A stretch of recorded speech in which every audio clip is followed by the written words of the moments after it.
Marwulan ingkang dipun kunjara dening Den Mas Seto, Den Mas Kumitil.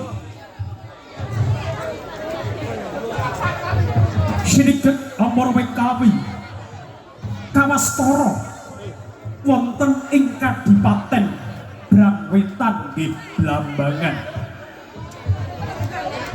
Adipati Hurubisma Minak Jingga ngempalaken sagunging para nayakaning praja, para prajurit angkat buta renggot muka jauh mampang carang wasesa ingkang ngarsa nuju wonten ing madyaning sasana Kadipaten Blambangan. Ditra-ditra kadya babang-babang pangalipun.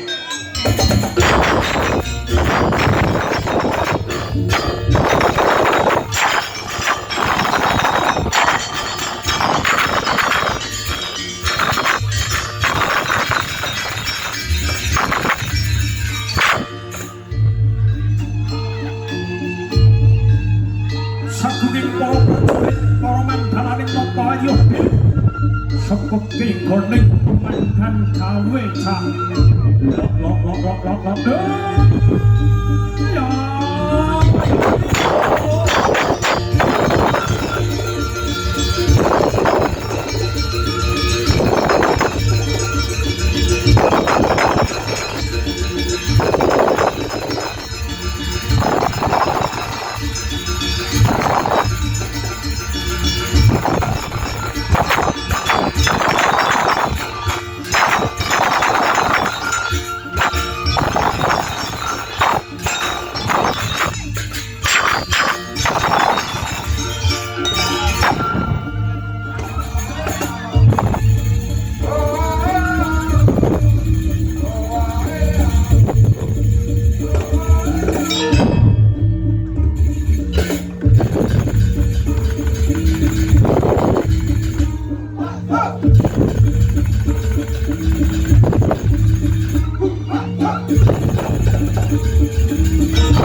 ingkang ngarsa nenggara muwing Sang Hadipati Hurubisma Minak Jingga nanging sagenging para garwa waita dalak lengengan derekaken wonten ing pawiyatan ageng kadya Puspanjali Pangaribawa.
ebining sono angin bumi kandes sholat rawani lamun cinondra ical sipating jalma sawah panyayak petari suwarga loka kang pemungkur indah ebining busana indah ira saking para putri-putri hamut cangkanginan lekeh pindah siwalaka sapecat manung sapindah ender ingin derengan jil ilisan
sabuging para putri derek nangkil wonten madyaning sasana nenggara muing sang Narpati Hadipati Guru Bisma Minak Jingga minggah wonten ing Pendhapi Agung Delamak Kori Kadya jumbaning Bawana ayo ayo kayu yo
Estu manik kala raja jiwaku. Yun, dawuh dayun, dawuh Lurae. aja ado-ado saka kalunggaku ya Yun. Nggih Lurae ampun kuwatos. Dikaya ngapa kowe abdi dalem ning Kadipaten Blambangan. Nggih. Kowe abdi kinasih Yun. Leres Lurae. Yen to ora ana kowe Yun, aku tangeh lamun bisa kaya ngene lho Yun. Leres aturane jenengane Lurae. Yun, Dawuh dalem. bojoku wae to buyangan apa milu seba to Yun. Oh menika sedaya nderek kok Lurae. Kula dawuh Ayun, Dawuh.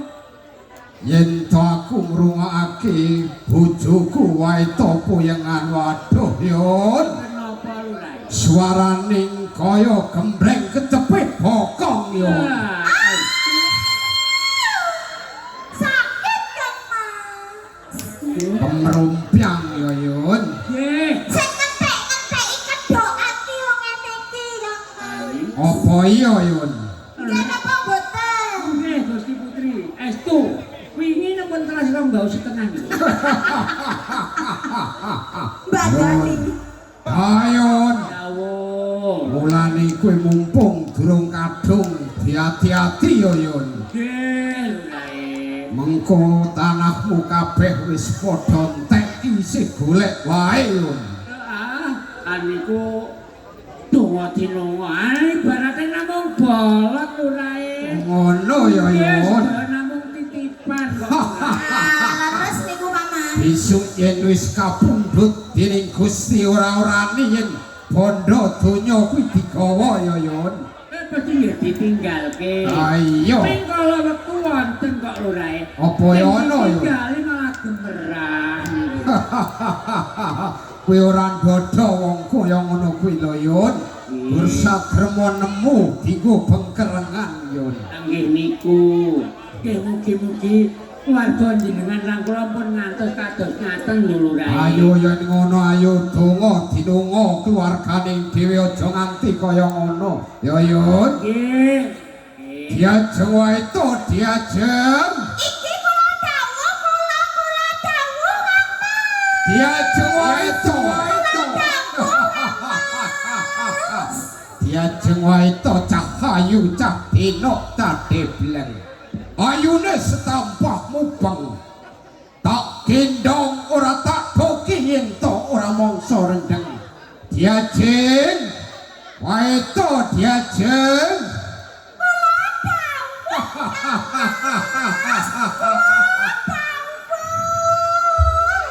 Ayune ndi diajeng.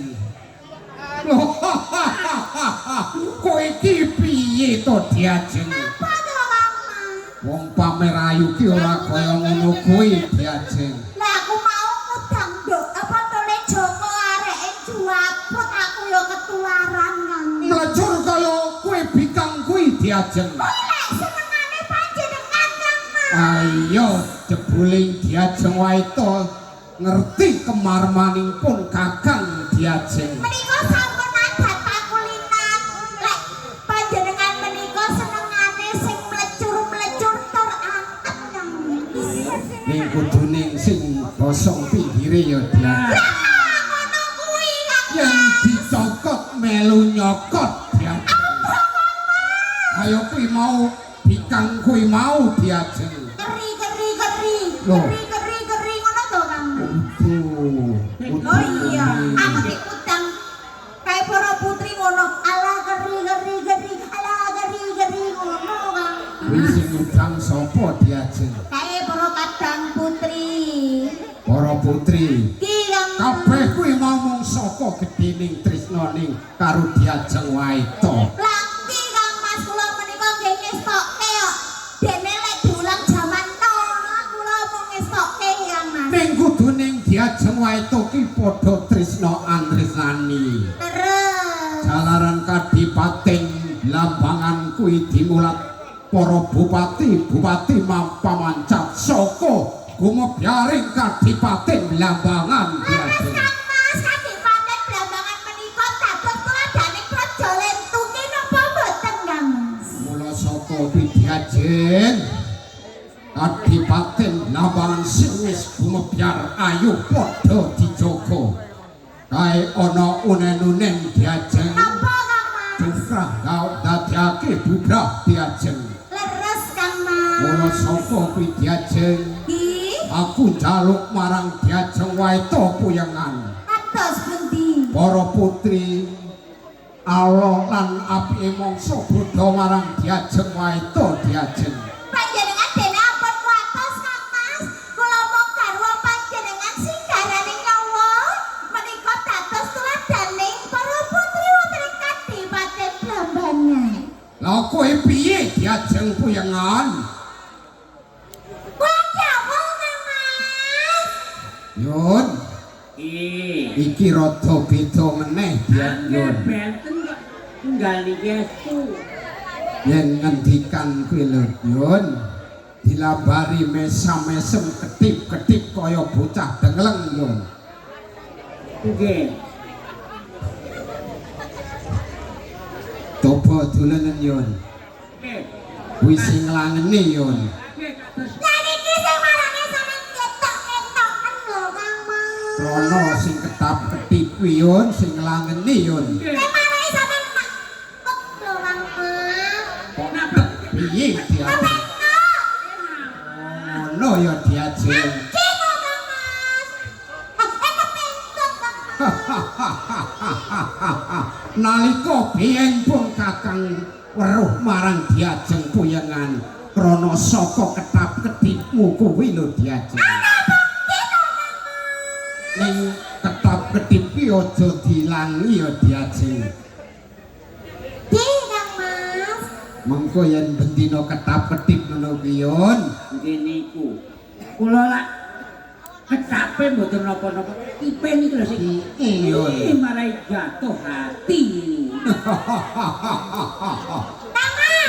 Piye Diajeng? Pak Kaila anakku ketap-ketip menjang-menjang belang buyang guyu to Pundi Kang Pak Mas. Gusti Putri? Pak Kaila sampeyan jatuh cinta karo aku to Pak? Dudu krana kuwi Diajeng. Lha napa Kang Mas? Pikiraning bocah kuwi mau Kados kok pundi? kae lho ana bojoning Adipati kok solah bawaning kaya ngono lho Diajeng. Mama, gumun ngoten to Kang. Saka ayune kuwi Diajeng.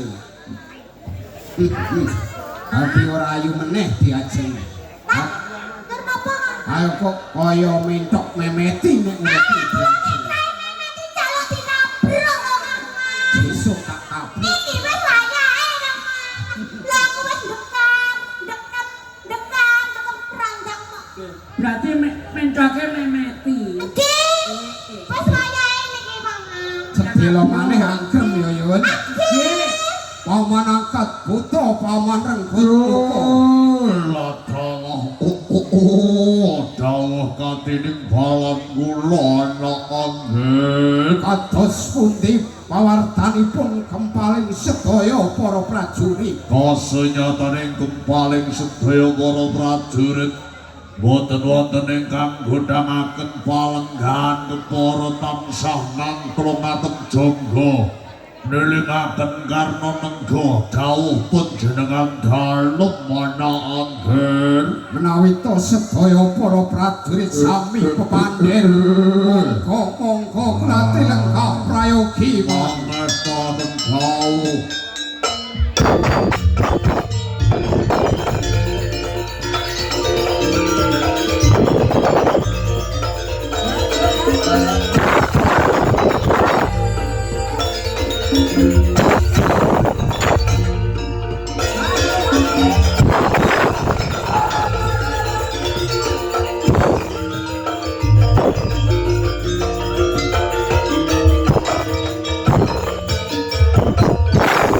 Duduk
diraku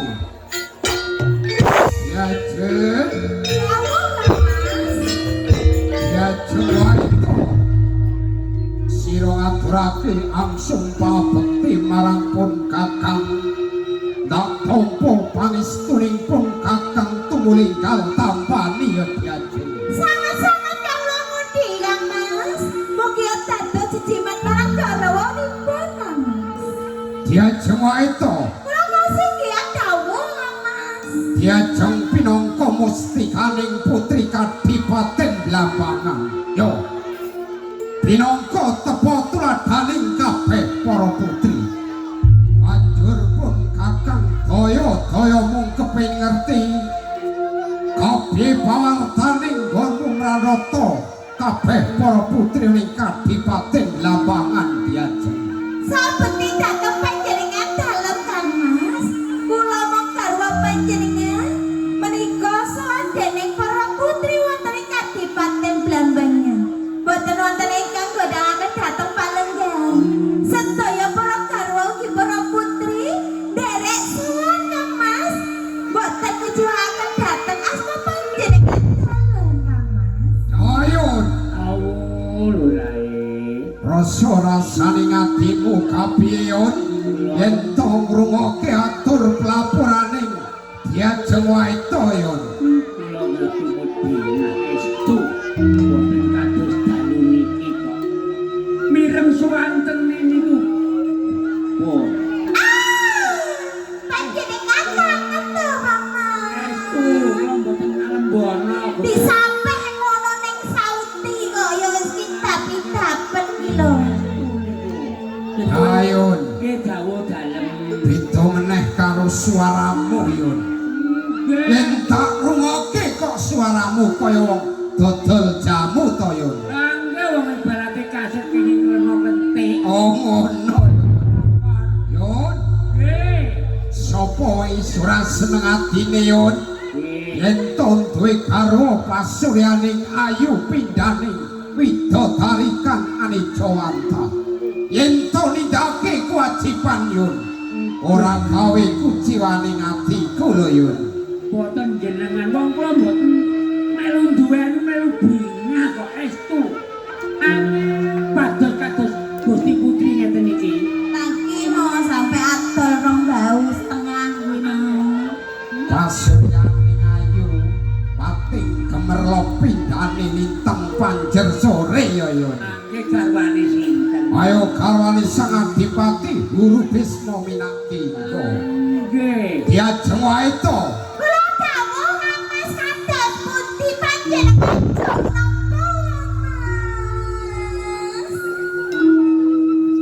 pun kakang rumangsa mareng jroning atiku diajeng ento pirsa nggonmu matur marang pun kakang mula sapa kuwi diajeng Panjenengan ampun nangis to Kang Mas. Bahwa panjenengan menika sampun kalih jajahipun nggih sampun suwun. Kok ora itu? kuwi lho diajeng Napa? rumangsa trenyuh atining pun kakang Ternyata kados pundi Kang Mas? yen to sira matur marang pun kakang aturmu ora tumpang suh tansah kudu prana Lah iki lho Kang Mas, kula ngestokke kepringkelanipun dhateng jiwa raga kula. Kula mung garwa panjenengan Kang Mas, menika dados tuladaning para kawula wonten ing Kadipaten Blambangan Kang. walingin pun kakang gon muningake kewajiban diajeng Iki ayo sing apik padha dilestarekake sing ala padha dikiwake diajeng panjenengan ampun kuatus Kang Mas, atine panjenengan kula uri-uri dhateng jiwa raga kula. Lah iya ngono diajeng. Amenika leres lho Kang Mas. banjur benering mapaning ana ngendi diajeng puyengan Amenika leres satripun Kang Mbak. Yen sedaya putri-putri menika sampun ngestokaken kepringkelanipun bab nonton negara ugi ngayahi wajib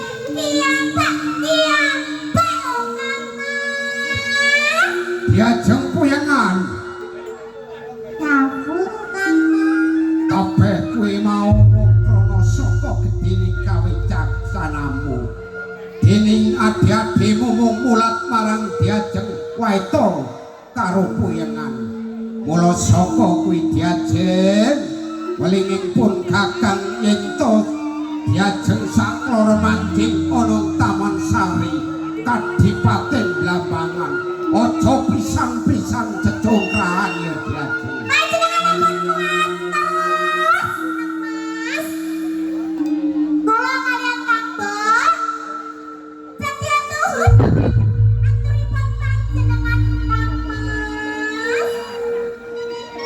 ayo kudune ngono dalaran diajeng kuwi mung dimulat marang adi-adimu sira kudu maringi paweling pitutur sing apik diajeng Niku sampun dados tanggung jawab kula, Kang Mas. yen ngono sawetara lungguh sing kepenak ya diajeng uga marang sira kadangku Iki kula dawuh, Kang Mas. kepiye pawartaning nggonmu nampa mulang-mula ingkang boku waita puyengan Panjenengan ampun kuwatos. Tak menika kula sampun sesibet napa wae lho, Kang Mas. banjur diajeng nindakake kewajiban apa Nggih kula nampa ulang uruh ingkang mbok waita kalian puyengan. Bab tata boga, Kang Mas. nyumetake dedaranipun kakang Nggih. yen to kapinujon pun kakang ngersake dahar kapiye diajeng Nggih sampun cepak wis wonten lho. ayo tenang Lah kita kadangipun sinten? ayo adine sang adipati Guru Bisma Minajinggo Lah nggih. yen ngono sing setata ya diajeng Wis tokake uga dawuh. marang sira kapiye Kula Kang Mas, anggen kula nindakaken bab kewajiban olah seni slolongan joget srimpi. Kang menika mboten silakan asma panjenengan dalem kok Kang Yo! Mas. kuwi tenan diajeng Silang Mas. waduh rumangsa trenyuh atinipun kakang ning welingipun kakang budaya sing mapan ning Kadipaten Blambangan kudu mbok uri-uri aja nganti kalengke budaya pamancak ya diajeng Inji kok Kang Mas. tunggu sing setata Isi dawuh. lan kowe piye diajeng Teman-teman ugi kula Kang Mas. iki Anggen kula nindakaken bab wajib Kang Mas. Menika kok jadi keadaan wonten ing Taman Sari. Menika nggih sampun rampung Kang Mas, sampun asli Kang Mas. Menika nggih ijo royo Kang Mas. Menika panjenengan ampun kuwatos Kang Mas. kapinujon Kadipaten Blambangan Karawang tamu pamancat ora gawe leng seminatinipun kakang Menika menika mboten Kang Mas. yen ngono lungguh sing kepenak ya diajeng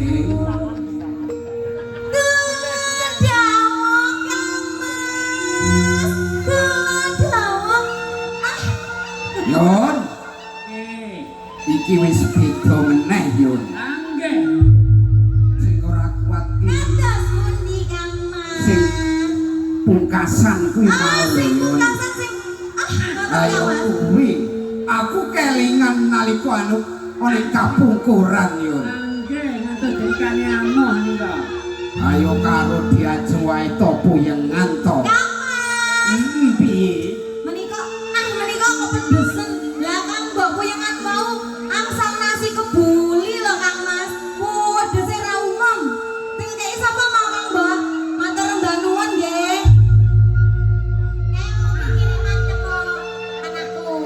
Tapi saya sangat jadi kayak ngomong sing bener-bener merica. Ada hitam sih. Ada hitam. Yon jebule bojoku kaya ngono ya Nggih. ati paringi daharan saka pamancan kok ya kersa to Yon apa Kadipaten Blambangan iki sik kurang Mboten jane. Niku mau darah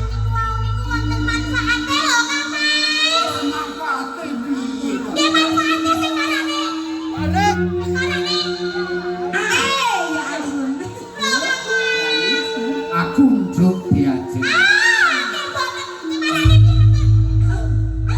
Ayo kuwi mau aku njuk sing ngene iki.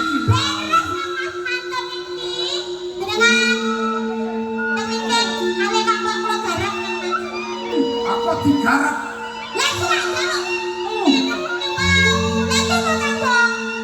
Garap PR matematika karuan ben budrek. Yon. Oke, Gusti. Yang ngono aku arep digawe bingung lho Yon. Pun waton. Wau berbuat cepat japine kok. Ngono ya Yon. Oke. Lan kowe piye Ragil? Kula nggih semanten ugi Kang Mas. Anggen kula nindakaken kewajiban, tapi antuk kalian kanggok kula sedaya boten wonten ingkang kujiwani panjenengan dalem Kang Mas. Aja nganti gawe ling semingpun kakang ya Diajeng. Nggih Kang Mas. Lungguh sing kepenak. Ngestokaken dawuh. Paman angkat buta man. Lapar tolong tengok Sasampunipun panjenengan lengkap prayogi. Kula nyuwun pawarta ngenani kasugengan ingkang dipaten lambangan kados pundi paman. untuk karet dak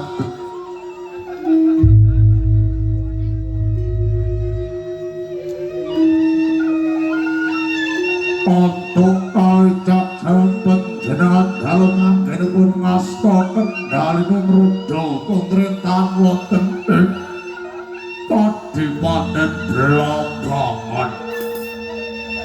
Kesanipun para kawula tansah hayung sumungkuh ana anggen Paman angkat buta man. lok Namung saged nilake kung panuwun dhateng dika. Jalaran panjenengan tansah mengo gesangipun sedaya para kawula Kadipaten Blambangan. Ning kula namung meling dhateng panjenengan. kados pundi Panjenengan wigatiaken gesangipun sedaya para kawula. Senajan para kawula ingkang mapanipun tebih ratu cedhak saking watu. Menawi to ageng jasa jasanipun man. Panjenengan kedah maringi ganjaran ning koso wangsulipun man.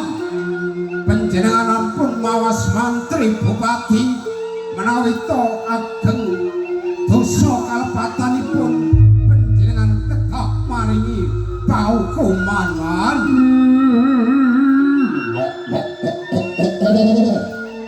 menika sampun dados tanggung jawab kula ana anggen Menawi ngaten paman angkat buta man.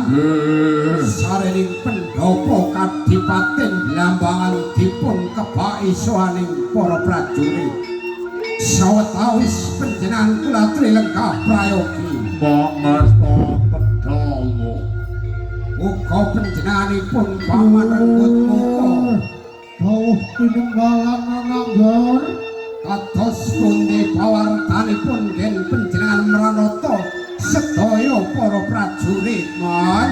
nampi berkah saha panjenengan dalem menangger anggen kula nata sedaya para prajurit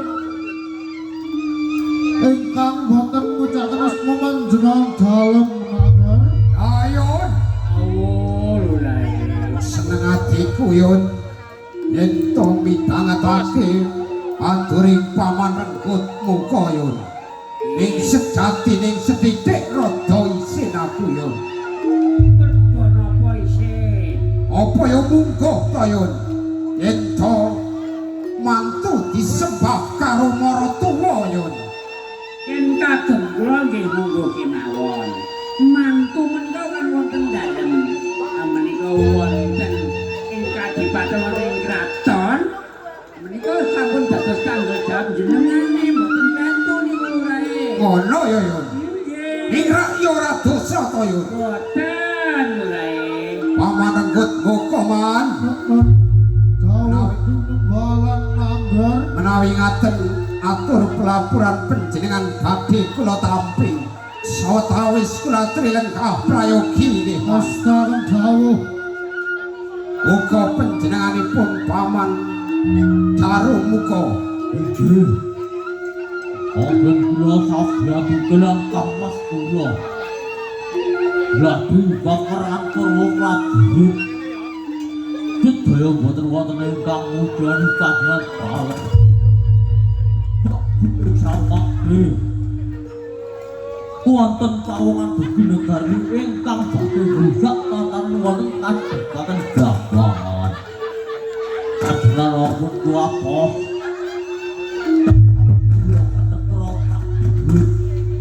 Ingkang mentasi karya. Kula trilengkah prayogi Ingkang dawuh. Carumpang Nggih, dawuh katinggalan kula. sira tak keparengake matur kon menitake kewajiban. Anggen kula badhe nindakaken bab wajib jagi wonten ing paregalan sampun sampun siap siaga ya anggen. Kula trilengkah prayogi Angestaken dawuh kula. Paman Walikrama Inggih kula Rangger Prabu.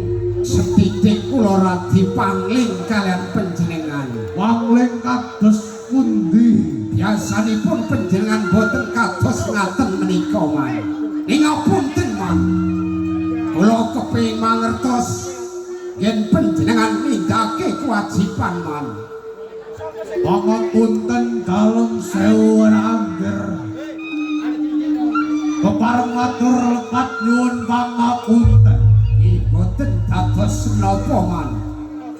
Ingkang ngongkong kalipun yen panjenengan badhe mundhut pirsa dhateng bab sesambungan kula kinten sedaya mawon boten wonten ingkang wujudaning asma panjenengan dalem.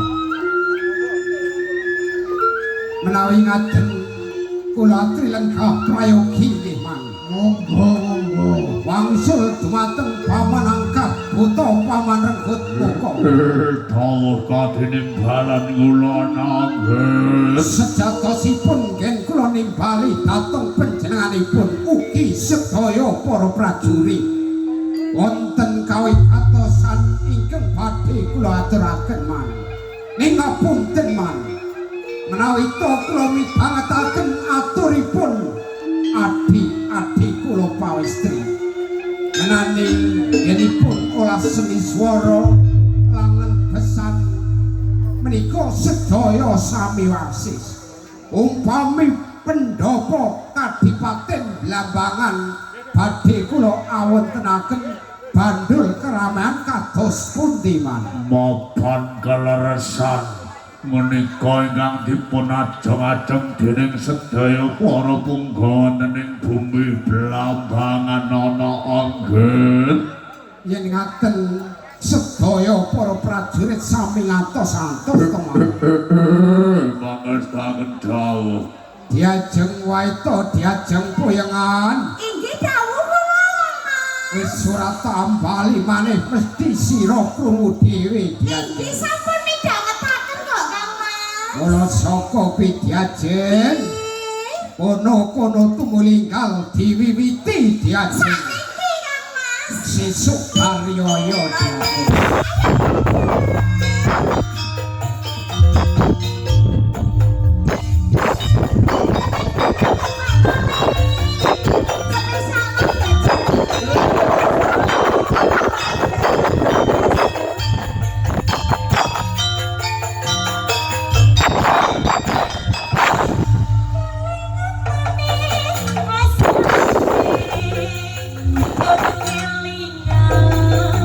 Ramah kepriyo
Spesial kagem Cak Daya bagi Mbak Devita sugeng mirsani. Miwir ndelok ora miwir iki. Gak ketok ini matanya. Oh iya, terima kasih ya Mas Nathan. Semoga rezekinya lancar.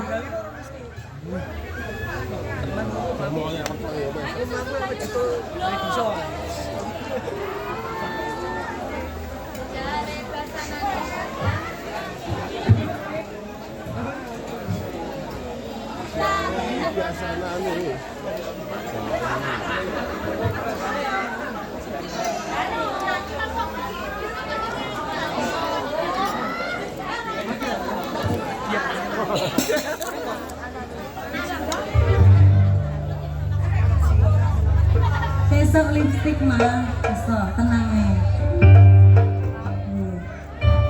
Sehat selalu lah, ngomong-ngomong.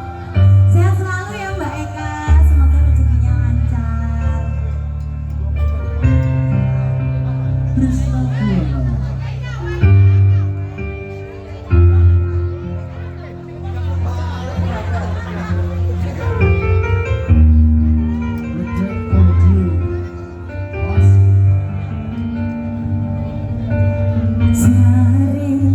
biasa nani wong banyu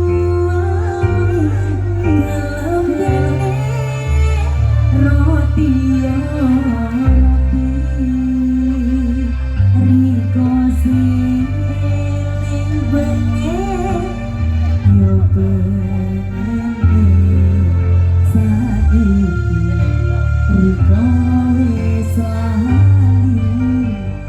Mas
Dek, ingkang pungkasan, sugih rumah sekong.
persetujuan saking bapak ibu tuan rumah nyone DJ kurung mas kok.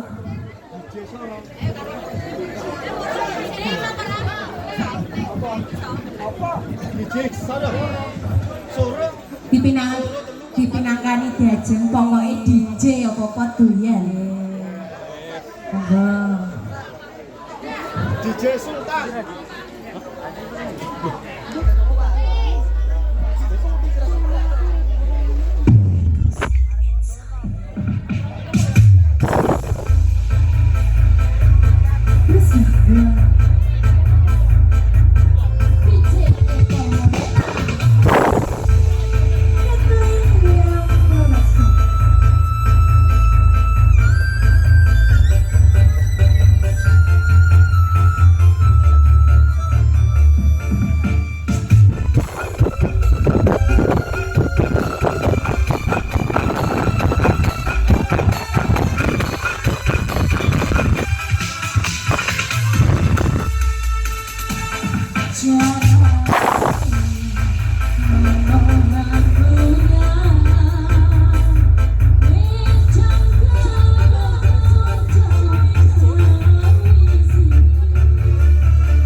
pungkasan spesial kagum bapak ibu tuan rumah, mbak manten mas manten nyune pokok DJ sampun ganyeng sangat sampun marem nggih mbak.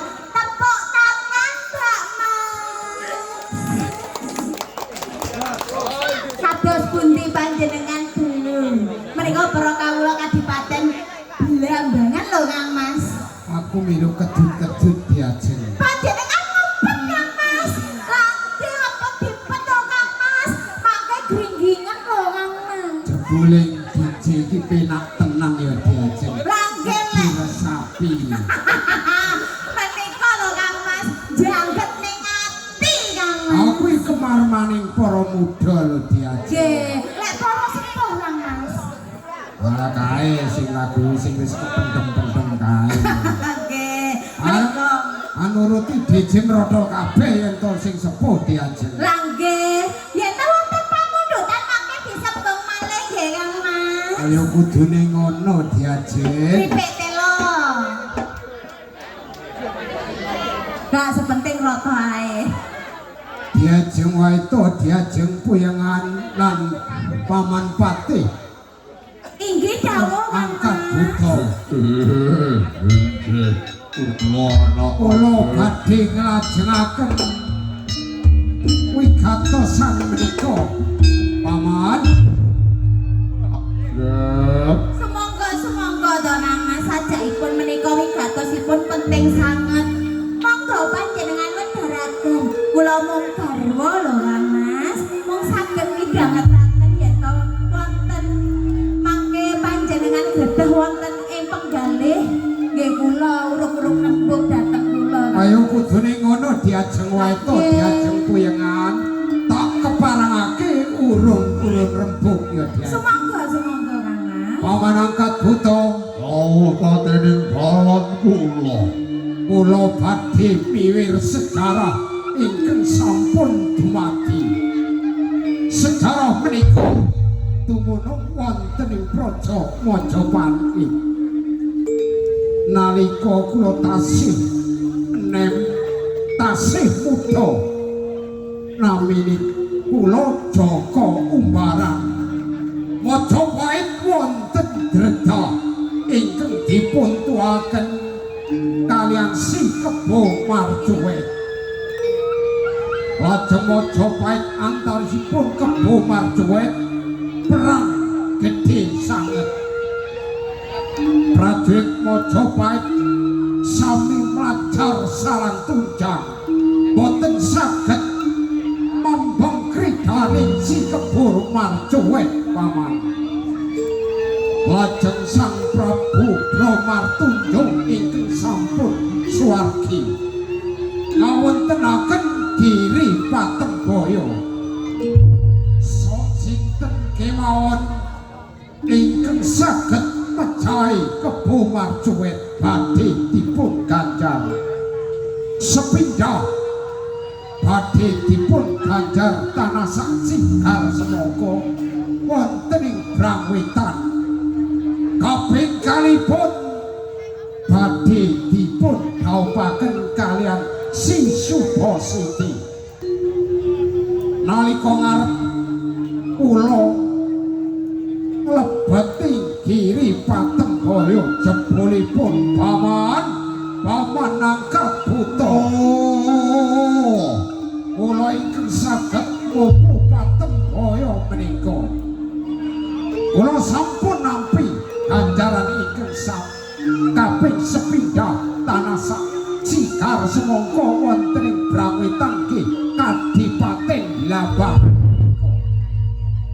Ing kujiwanipun paman angkat buta mapan ing budi anak angger.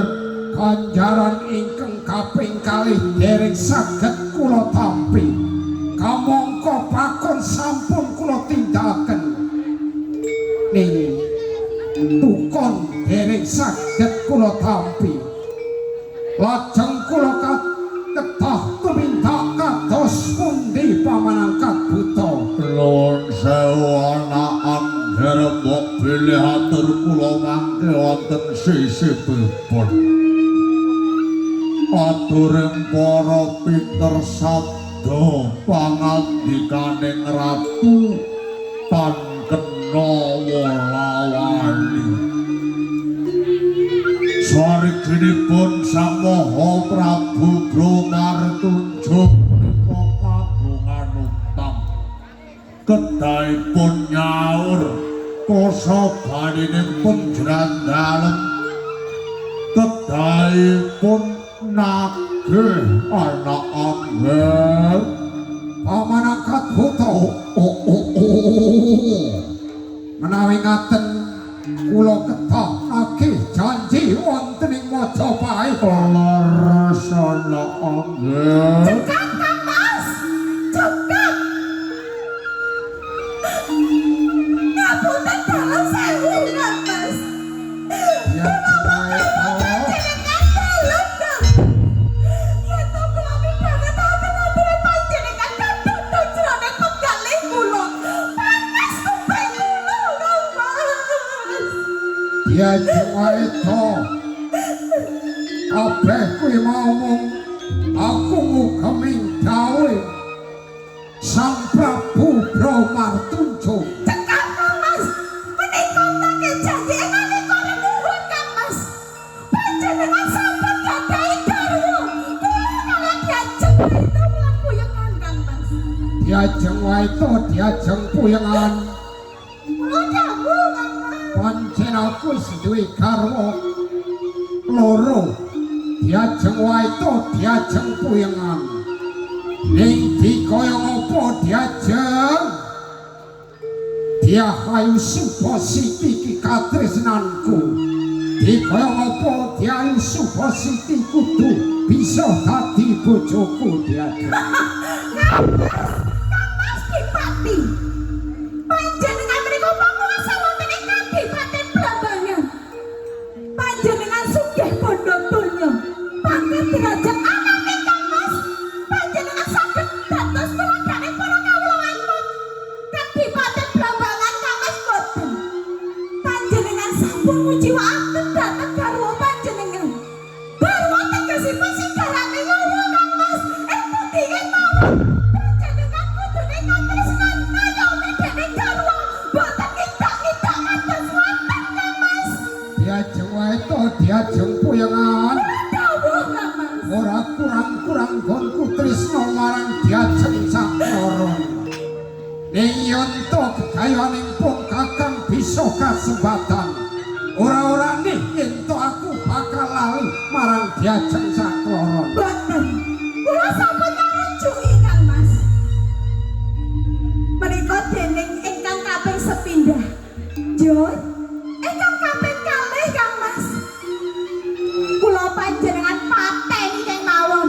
Timbangane kula ngrasakaken lara ati kemawon. diajeng wae to diajeng yen to aku ngruwake tembungmu ateges kowe sing dadi pepalaning pun kakang arsa gayu ya hayu supa sitiya kencana wungu Kados putih Kang Mas.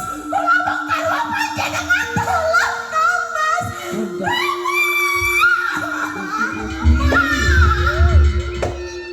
Atune arepe rapi meneh kok nyarujuki kira.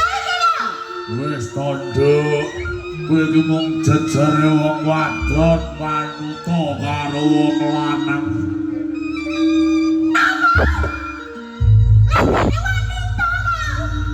Dene titang itu panjenengan trima Rama. Panjenengan katon putih to.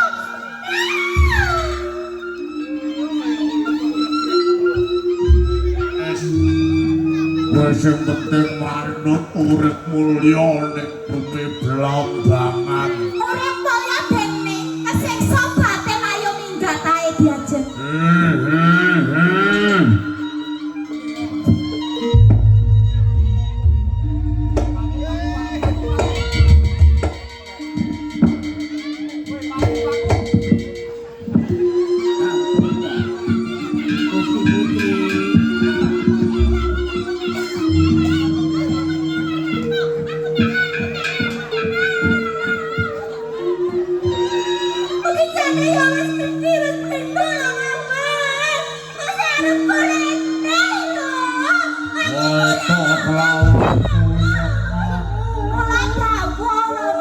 Mas Kondo aja mudren dadi karo ning Adipati lungguh sing kepenake nimbang kowe kok diparingi pidana.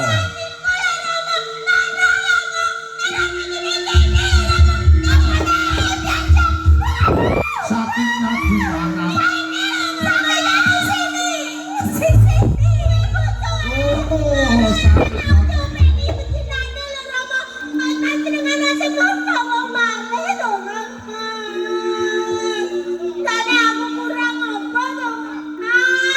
diajeng wae to diajeng puyengan sejatining diajeng sakloreng ora gawe kuciwaku ning dikaya apa aku kudu bisa manggaru Diahayu Suba Sitiya Kencana Wungu diajeng Kang Mas Dipati yen to panjenengan kukuh dateng pekalih panjenengan Kang Mas kula kaliyan diajeng puyengan panjenengan kantor pundi panjenengan jantor wonten ing alun-alun diajeng wae to diajeng puyengan mangerti yo diajeng Adipaten Blambangan ana tatanan ana pranatan kamangka diajeng aku wis sumpah sapa sing dadi pepalangi Adipati Guru Bisma Minatjingga bakal nampa pidana aku ora mawas senajan diajeng wae to diajeng puyengan karaning Dipati Guru Bisma Minatjingga wis dadi pepalang kowe ora pantes dumono ning Kadipaten Blambangan sira bakal tak sirung taman kawito.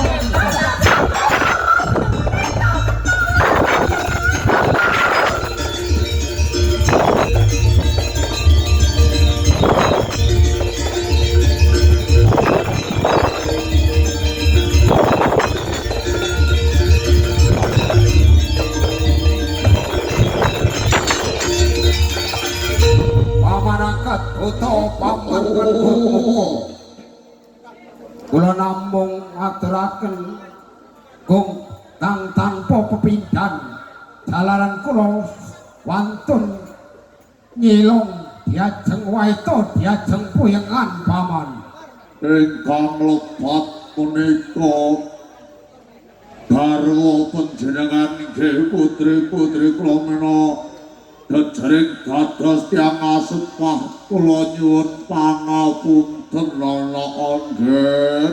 pamanangkat buta mawon kula kedah nagih janji wonten ing praja Majapahit dayon manjinga ning kapungkuran yun pundhutna surat yun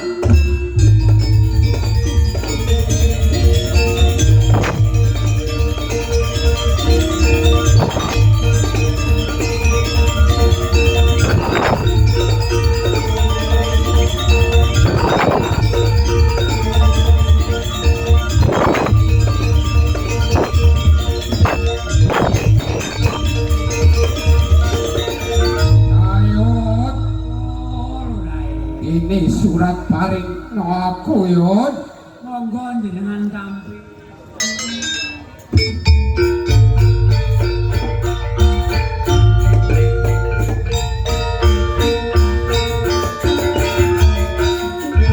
pamanangkat kula pamarengkul Kadene balang kula.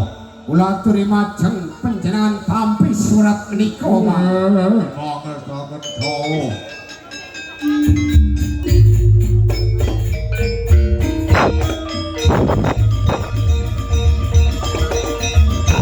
pamanangkat kula pamarengkul sat sampunipun panjenengan wonten astandika panjenengan kula aturi tindak wonten ing praja Majapahit kapurih ngaturaken surat menika ing kula weling dhateng panjenengan sok sinten kemawon boten kula keparengaken nampi menawi to boten calon bojo kula wan Mangestaken dawa lajeng benjang punapa anggen kula tumuju dening Majapahit. menawi to kula petang dinten menika dinten ingkang becik panjenengan kula aturi tindak wonten kota Parangkang.